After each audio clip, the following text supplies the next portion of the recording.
Fala, concurseiro! Ética na administração pública. Tema fundamental para você, tema excelente. Quando a gente fala sobre ética na administração pública, a primeira coisa que eu quero que você pense é sobre um decreto chamado Decreto 1171 de 94.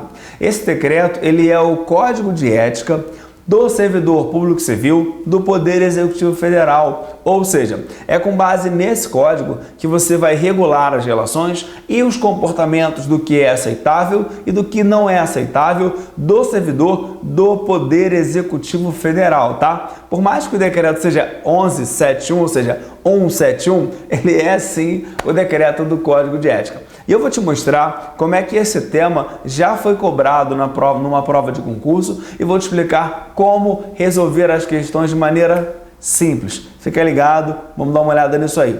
Quando a gente fala sobre isso, a gente tem que pensar sempre assim, ó. Falou sobre esse aspecto, a gente vai lá e fala assim, Flávio, eu já entendi então. Vamos falar sobre o Código de Ética. Nesse Código de Ética Profissional do Servidor Público Civil do Poder Executivo Federal, deixa eu voltar aqui e deixa eu pegar a canetinha, vamos lá. Decreto 1171, como eu te falei, tá vendo?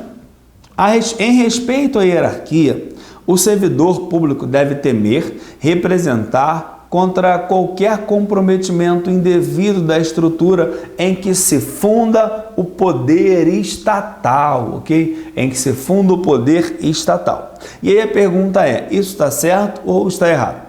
Quando ele fala em respeito à hierarquia, é verdade, o servidor público ele deve ter respeito sim à hierarquia que está criada dentro do poder estatal. Imagina que um servidor ele não obedecesse o chefe dele. Ia ser um negócio meio estranho, pô, não existe hierarquia aqui, cada um faz o que quer, quando quer, ninguém manda ninguém. Então, em respeito à hierarquia, é verdade, a gente tem que ter hierarquia, isso é fato. Aí a questão diz, o servidor público deve temer, ok? Deve temer, representar contra qualquer comprometimento indevido da estrutura em que se funda o poder estatal.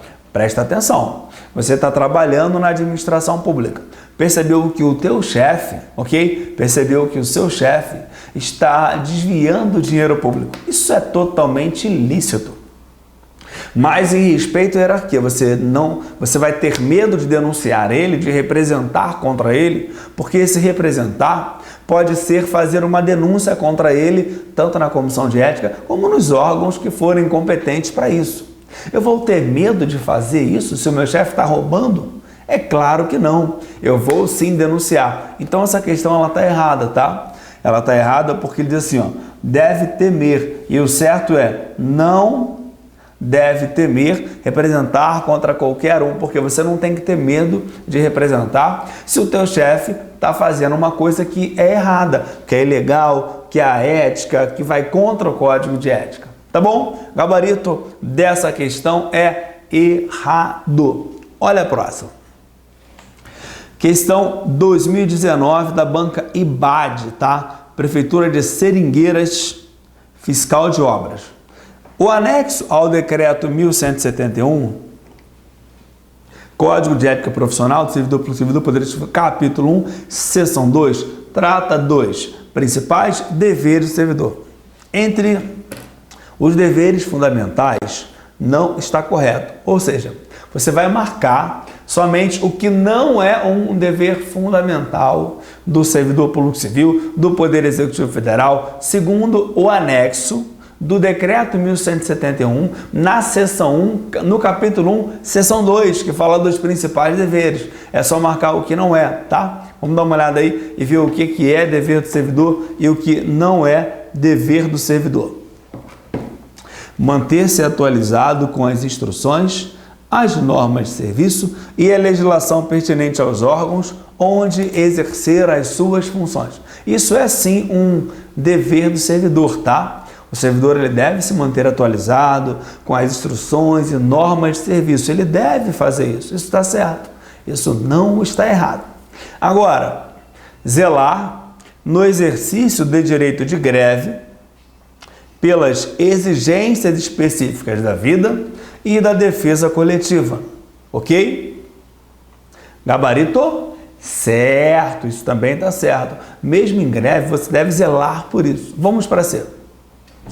Dificultar a fiscalização de todos os atos ou serviços por quem de direito, ok? Flávio, eu vou dificultar? Não, né? O certo é facilitar. Isso não pode ser certo, isso tem que estar errado, ok? A letra C é o nosso gabarito, mas vamos dar uma olhada na D e na E? Olha só, letra D. Apresentar-se ao trabalho com vestimentas adequadas ao exercício da função. Tá certinho. Se você é um salva-vidas, um guarda-mar, você tem que se apresentar de sunga e camiseta. Se você é um policial, de colete, fuzil, preparado. Se você é um servidor do judiciário, dependendo do que for, vai usar toga, se for um juiz. Ou seja, existe uma vestimenta adequada ao desempenho da sua função, ok? E a letra E é ter consciência de que o seu trabalho é regido, ok? O seu trabalho é regido por princípios éticos que se materializam na adequada prestação dos serviços públicos. Isso está exato, isso é certo. Você tem que ter consciência de que o seu trabalho é regido por princípios éticos e que eles se materializam na prestação do serviço público, que é quando você, atendendo ao público, faz com que aquele princípio ético seja materializado através das suas ações no tratamento com o público. Beleza? Gabarito, letra C é a nossa resposta e eu te espero nas nossas redes sociais.